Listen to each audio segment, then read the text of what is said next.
Bonsoir. C'est à la suite d'une conversation qu'il me semble important de faire une petite vidéo courte sur la différence entre ce qui est de l'ordre de la santé et ce qui est de l'ordre du soin. Vous l'aurez remarqué, notre ministère ne s'appelle pas ministère des soins, ce qui devrait être le cas, mais ministère de la santé. La grosse problématique, c'est que si nous sommes individuellement responsables de notre santé, nous sommes malheureusement sous la férule, et je suis gentil, des administrations pour ce qui est du soin. C'est-à-dire qu'à l'heure actuelle, on peut dire que depuis la crise sanitaire, les soignants ne sont plus en responsabilité des soins, ils sont entièrement cornaqués par l'ARS, le ministère, la Sécu, enfin bref, par tous les gens dont le soin n'est pas le métier et qui décident en lieu et place des médecins et des soignants, infirmières, aides-soignants, kinés, toute la galaxie des soignants en général. Le soin, c'est quelque chose qui est uniquement en lien avec la fonction du soignant. C'est-à-dire que nous sommes, en tant que soignants, responsables normalement et en charge du soin à amener à la personne malade ou handicapée ou en fin de vie. Voilà. C'est nous qui sommes en responsabilité normalement et jusqu'à peu en responsabilité des soins à donner. La santé, c'est autre chose. La santé, c'est quelque chose qui est un état. Et donc, ça appartient à la personne qui se sent et aimerait rester en bonne santé. Pour ce faire, elle va demander, quand elle sent que quelque chose ne va pas, des soins au système de soins, c'est-à-dire aux médecins, aux infirmières, aux kinés, etc. Donc, la santé, quand on parle de ministère de la Santé, c'est une erreur. En réalité, on devrait parler de ministère des Soins. Quand on parle de santé, par exemple de prévention de la santé, non, c'est une prévention des maladies. Bien entendu, c'est une erreur de langage.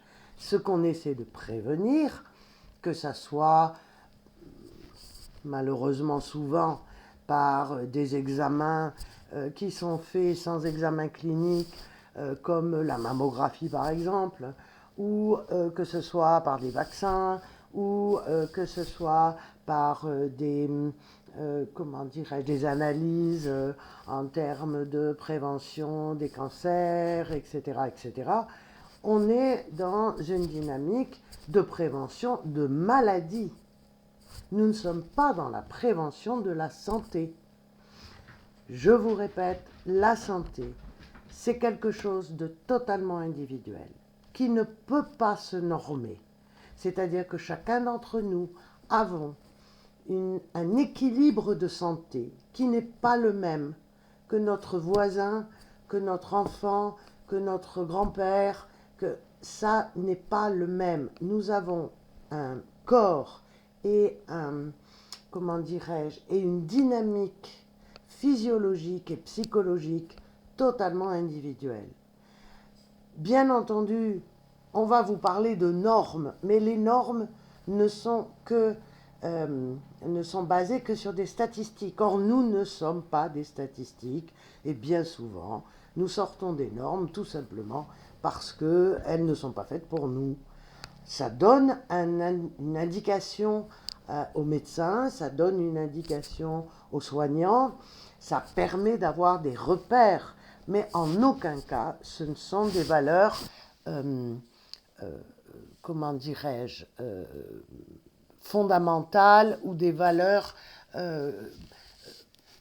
qui sont la vérité et il n'y a rien d'autre. Donc, c'est très très important de comprendre que soins et santé, ça n'est pas la même chose.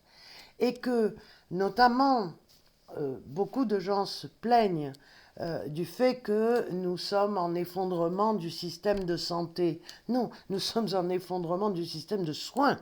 C'est-à-dire que dans les années qui viennent, à l'allure à laquelle les choses se passent, nous n'aurons plus de soins.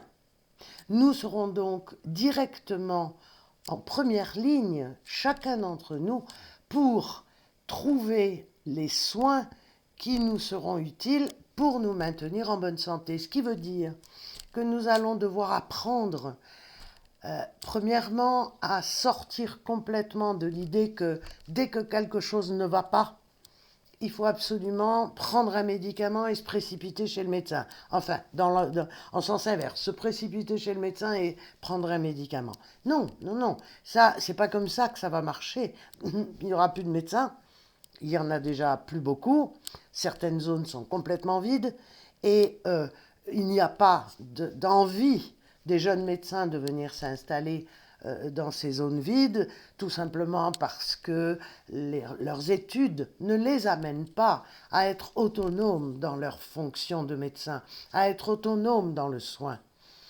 Je suis toujours effarée de voir que maintenant, les médecins généralistes ne font plus de points, ne font plus de plâtre.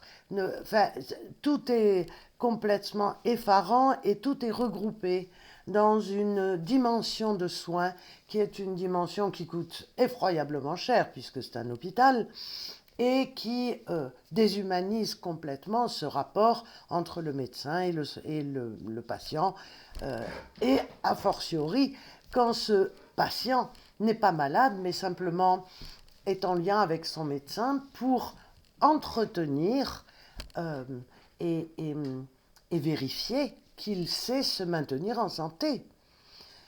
Donc c'est important que vous vous rendiez compte que c'est, je vais le dire, une arnaque que de parler de système de santé. Nous sommes dans un système, l'État manage et est aux manettes du système de soins. C'est lui qui décide.